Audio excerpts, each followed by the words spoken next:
Hello, and welcome back to the latest non-scripted commentary video between reviews.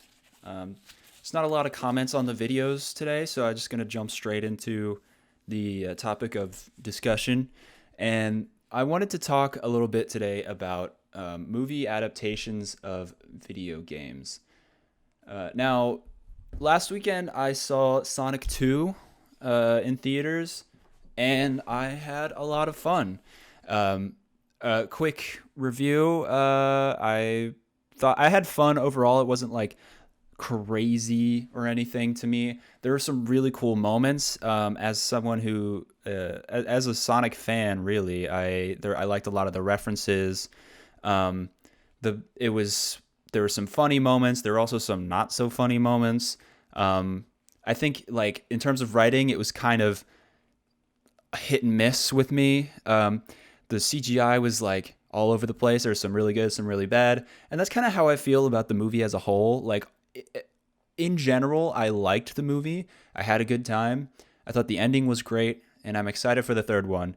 But there were some real stinker moments in there that kind of sucked. But that's how it is right now with video game movies. And I wanted to talk a little bit about why it's so difficult to adapt movies or adapt video games into movies. And I think there's a few reasons for that.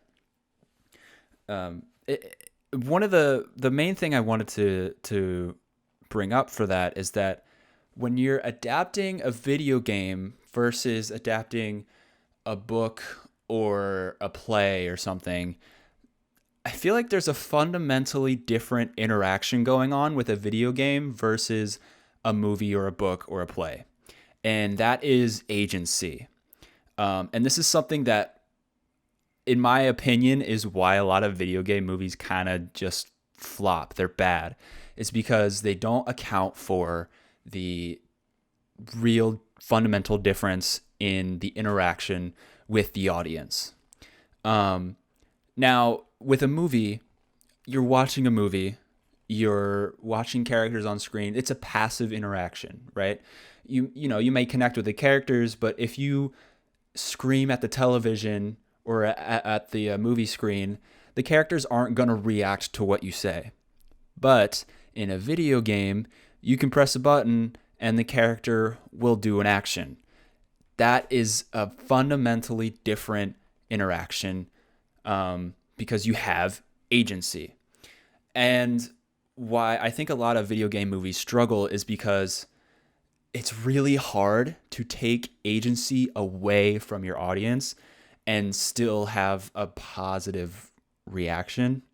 Um, like, let's think about it. A lot of video game movies kind of suck because they're like cash grabs, or they don't capture the feeling.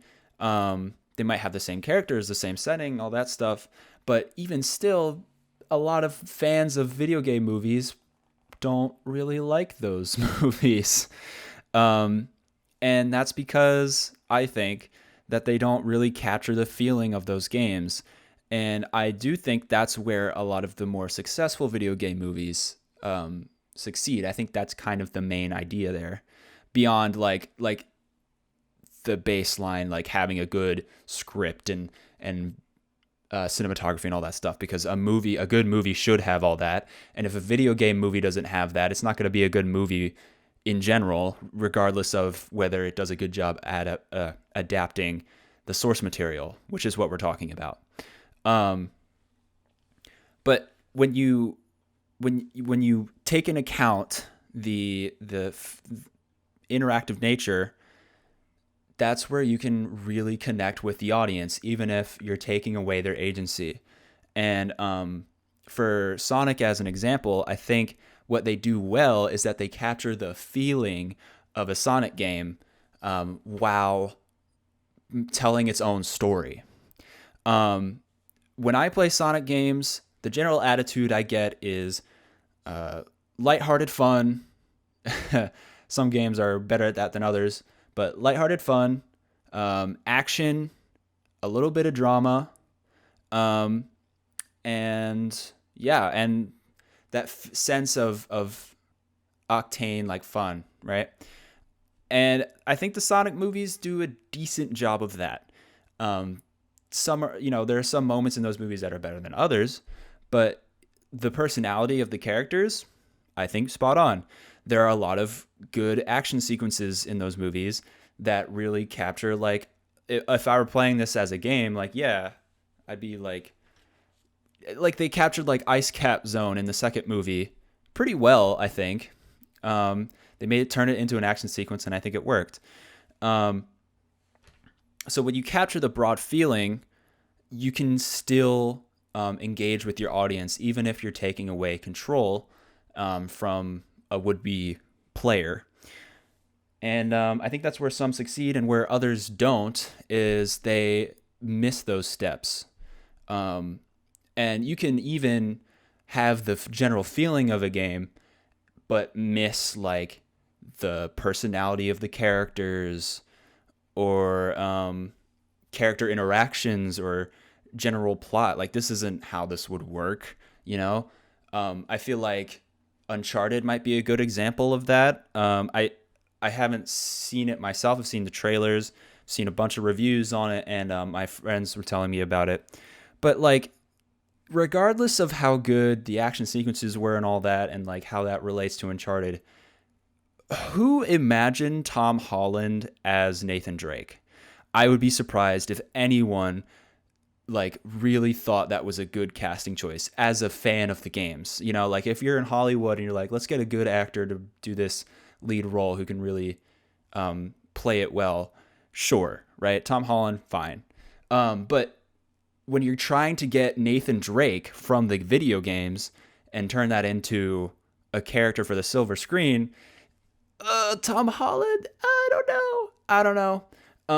And that's where I think there's a lot of disconnect with that movie and its audience, is because this doesn't feel like an Uncharted movie, because this main character doesn't really look like Nathan Drake. It doesn't like capture his audience, or not his audience. It doesn't capture his like feeling or personality, just because like that choice is so different.